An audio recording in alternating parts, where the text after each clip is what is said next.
Mr. President, members of the court, good afternoon. It's an honor to appear before you on behalf of the Gambia. My task is to address the evidence concerning additional locations in the northern Rakhine state, where the Tatmadaw systematically perpetrated the same pattern of atrocities against the Rohingya. As Ms. Pasipanodia, Ms. Ho, and Ms. Ngom just described, was committed in Njai, Chutpin, and Mangnu. In the written pleadings, the Gambia presented overwhelming evidence of indiscriminate and targeted killings, extreme brutality, and sexual violence in 40 locations across Mungdaw, Butidong, and the Ratidong townships. These reflect just some of the hundreds of Rohingya villages that the UN fact-finding mission determined, on the basis of satellite image analysis, had been totally or partially destroyed following the clearance operations. Time does not permit us to review all of the evidence today, so I will confine myself to describing the same pattern of conduct that was characterized by Tatmadaw's clearance operations in 4 additional Rohingya villages in August of 2017. I will start with the village of Gudarpin, which is a Rohingya village within a mixed ethnicity village tract in the Botidong township, as shown on your screens. It is yet another village where the Tatmadaw unleashed a devastating assault on Rohingya of all ages. The UN fact-finding mission found, drawing from the testimonies of multiple eyewitnesses, that the Tatmadaw commenced its clearance operation on 28 August 2017 in Gudarpin. Soldiers and armed police, aided by ethnic Rakhine men, encircled the village and advanced from multiple directions, firing on villages, including young children, as they fled towards the paddy fields or jumped into the river to save their lives. One woman described to the mission, the soldiers were shooting at people who were running from burning houses to save their lives. People were running everywhere, in the paddy fields, jumping into the river, and hiding in trees. I saw people burning and people being cut. Another survivor recounted to the mission how she fled with her children into the forest and trying to cross the river, and that some children died trying to cross the river as it was raining and the water level was so high. These accounts are corroborated by independent reporting by Amnesty International. One villager, around 45 years old, described how he tried to escape with his wife and children towards the canal that separates the village of Gudarpin and neighboring villages. He said, "When we were running away, we were being followed by the soldiers. They were shooting. My 15-year-old daughter was shot as she was running with us. I took my youngest child on my shoulders. We were 10 feet from the canal. She had my hand. We were running, and she was shot.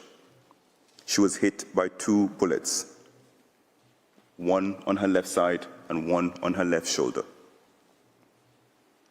Based on multiple eyewitness accounts, Amnesty International determined that dozens of Rohingya, including children, were killed while trying to flee. Others were last seen captured by soldiers and remain forcibly disappeared. One IIMM witness statement described how the military shot people who were running away and hiding. Those who came back to check on their homes were killed. The witness testified some people died in open fields, some in houses, and some on the roads. The UN fact-finding mission determined that during the operation, buildings were set on fire by the security forces and ethnic Rakhine men. The Tatmadaw used launchers and the ethnic Rakhine used petrol. The mission also determined, based on satellite image analysis, that all Rohingya structures in the village were burned to the ground by 16th September. Amnesty International likewise found that the Myanmar military attacked and burned vast majority of Gudarpin village. The Tatmadaw executed those captured or wounded by slitting their necks with knives or cracking their heads with rocks before dragging their lifeless bodies into mass graves. As one witness testified in his witness statement, from where I was hiding, I saw people injured by bullets and mortar bombs. They were lying down but were still alive. When the military found them, the military hit the heads of the injured with rocks and cut their necks or chests before pulling them into a grave. There were many injured men, women, and children. One mother interviewed by the fact-finding mission described how she was forced to choose which of her children she could attempt to save. The security forces barged into her house and grabbed her young daughter. When her son tried to save her, he was assaulted. Watching from the other end of the house, the mother made the split-second decision that these two children would not live, but that she could perhaps save the life of her two younger children. When her husband arrived to Gudad Pin, he dug through the piles of corpses and found the dead body of their son. They never found the dead body of their daughter. Another survivor, interviewed by Amnesty International, recounted being dragged through the village with her legs and hands bound together, and then gang raped by 4 soldiers. Yet another woman described being tied up, kicked, and on this occasion, violently gang raped by 3 soldiers. Myanmar urges the court to give zero weight to these women's testimony, invoking the purported evidential deficiencies of the fact-finding mission's findings and the 2018 report prepared by Amnesty International. That contention rings hollow in light of Myanmar's own written submissions on Gudad Pin, which, when addressing the broader context of alleged arson activity in the area, rely heavily on both these reports and expressly treat the interviews and sources they contain as, I quote, reliable. Myanmar's blanket denial is further undermined by the fact that the mission and Amnesty International's account of Gudad Pin are corroborated by multiple witness statements gathered by Legal Action Worldwide and the IIMM. Myanmar's own evidence on Gudad Pin consists of the Tatmadaw's daily operation report, the Ministry of Home Affairs' report on so-called terrorist attacks during 2016, which was apparently prepared in June 2022, and the Ministry of Defence's summary of table of clashes between terrorists and security forces, prepared in June 2020. As with other villages, those reports describe the clearance operation in Gudad Pin in the broadest possible terms, and without any mention of the ubiquitous violence against civilians. Conspicuously, there's no reference to the widely documented atrocities, such as the multiple mass graves discovered in the village that were reported in detail by Associated Press. Instead, the Tatmadaw's daily operation report states that on 28 August 2017, at around 14:45 p.m., the Tatmadaw was ambushed by Asa extremist Bengali terrorists wielding sticks, swords, and arms, whilst conducting a security operation in Gudad Pin. The report states that Asa members withdrew to the south of the village, and the security forces gave chase, but nothing suspicious occurred. The only death or injury reported from the government side is a corporal receiving a non-critical cut to his left cheek. On Myanmar's own evidence, there was nothing to justify the Tatmadaw's brutal violence against civilians. The most that had occurred was an alleged attack with sticks and swords that ended with Asa's withdrawal and virtually no casualty on government side. I now move on to 2 additional locations, Kotan Kok and Chen Kali. These are neighboring village tracts in the Rotterdam Township, situated along the Bay of Bengal. The locations are shown on your screens. Within the Khotan Kork village tract was a military compound and a border guard police post. On 25th August 2017, around 4 a.m., residents of Khotan Kork and Chenkali heard gunshots. The Tatmadaw alleged that 2 arson attacks took place and 7 arson members were killed. It could not have been much of an attack, since no casualties were reported on the government side. Notwithstanding this, in the early hours of 25th August, Tatmadaw soldiers, alongside other security forces and ethnic Rakhine, entered Chenkali, shooting at villagers fleeing from the village in terror, and methodically burning houses as they advanced from south to north. The UN fact-finding mission found that those not killed by gunfire were slaughtered by having their throats slit or being stabbed to death. The mission's determination are corroborated by witness interviews taken by Amnesty International. As one witness recounted, the soldiers entered, they stepped into the village, and they opened fire. Seeing them, I went back into my house, took all of my family, and we fled towards the nearby hill. Many people were running to the hill. Soldiers were coming from different directions, and we came across them. They opened fire. The same witness saw bullets hit his family members, including a 70-year-old woman. Myanmar asked the court to disregard these eyewitness accounts, asserting that they make no mention of the fact that those persons fleeing are likely to have been only a short time earlier engaged in a violent armed attack upon state security services. The absurdity of this speculation becomes clear when one considers that among those fleeing who were slaughtered and targeted were young children and infants. As one survivor who returned to the village recounted, I found my 6-month-old baby son's body lying next to my wife's body.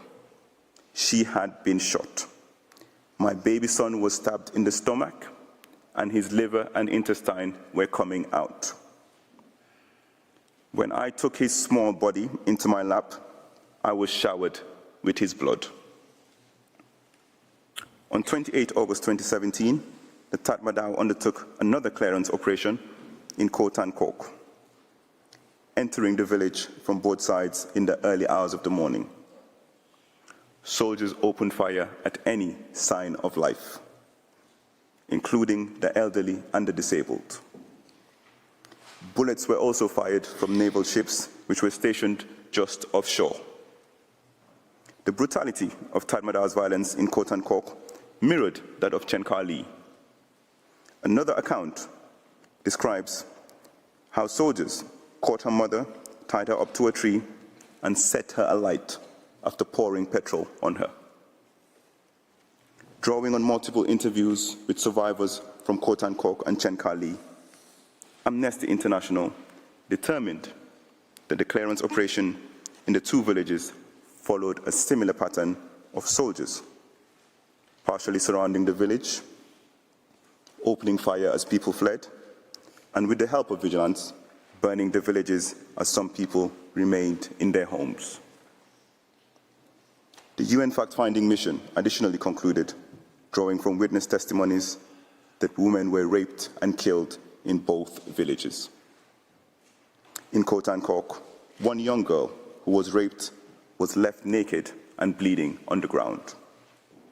In Chenkali, an eyewitness saw soldiers rape and kill his wife by slitting her throat, as well as kill all his children, all aged under 5. Like elsewhere, the Tatmadaw fired at Rohingya houses with launchers to set them ablaze, as those unable to escape, including the elderly and the disabled, remained trapped inside and burnt to death. Satellite image analysis reported by the UN fact-finding mission confirmed that all Rohingya hamlets inside the village tract were destroyed. This analysis is consistent with the witness accounts describing to Amnesty International how there were only a few green trees left. Everything else was burnt down. The mission also determined that the two ethnic Rakhine hamlets remained intact. Finally, I will address the events in Indine, which is a village tract in Mundao Township. It comprises of 6 Rohingya settlements and 2 small ethnic Rakhine hamlets. Its location can be seen on your screens.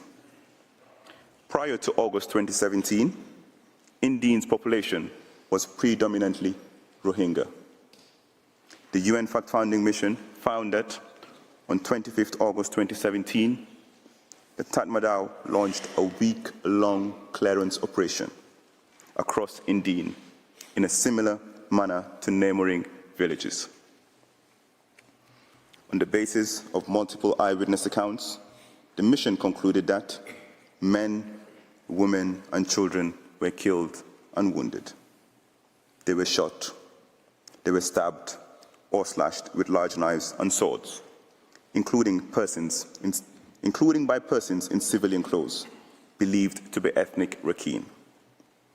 One survivor described to the mission how she heard gunfire in the early hours of the morning and saw her neighbor's house ignite in flames.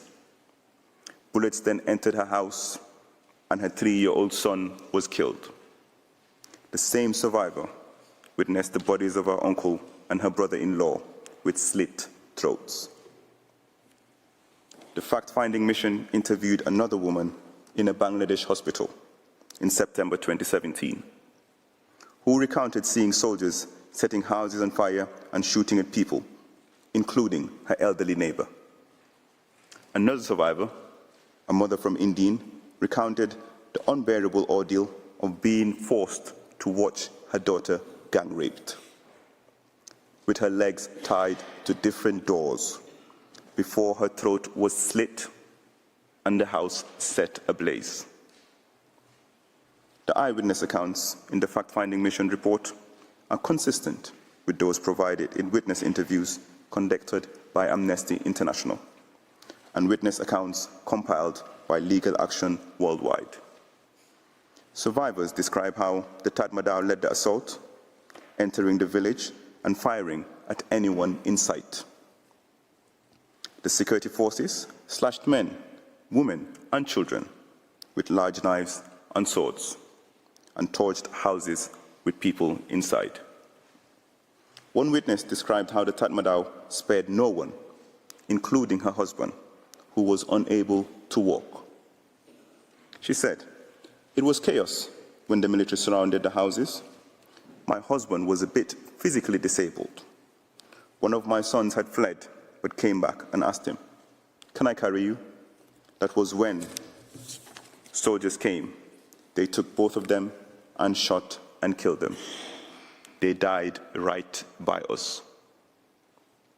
The UN fact-finding mission and Amnesty International concluded, based on aerial photographs and satellite imagery, that following the week-long clearance operation, Rohingya homes and properties were demolished and bulldozed, while the ethnic Rakhine properties remained untouched.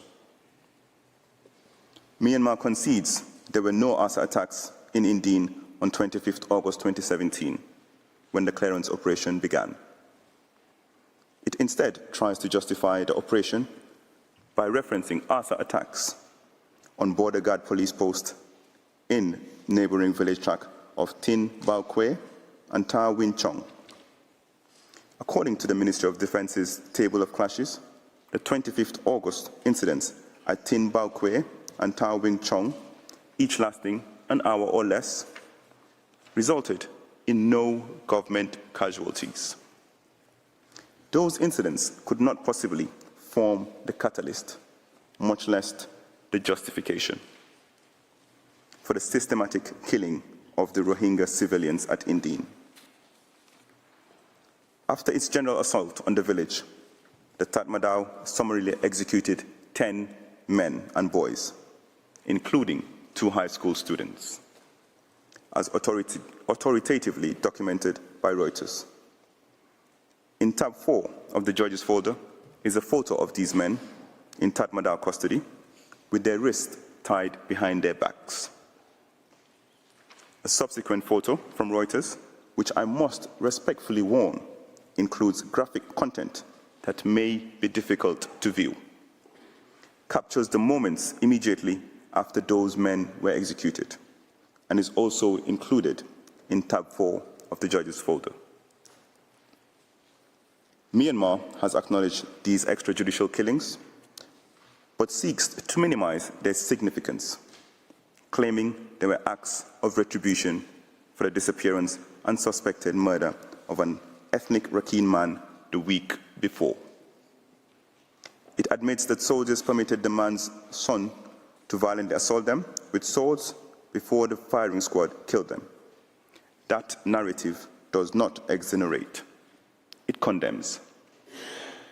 It shows that the Tatmadaw not only summarily executed civilians, but also facilitated vigilant violence against them on the basis of their identity as Rohingya.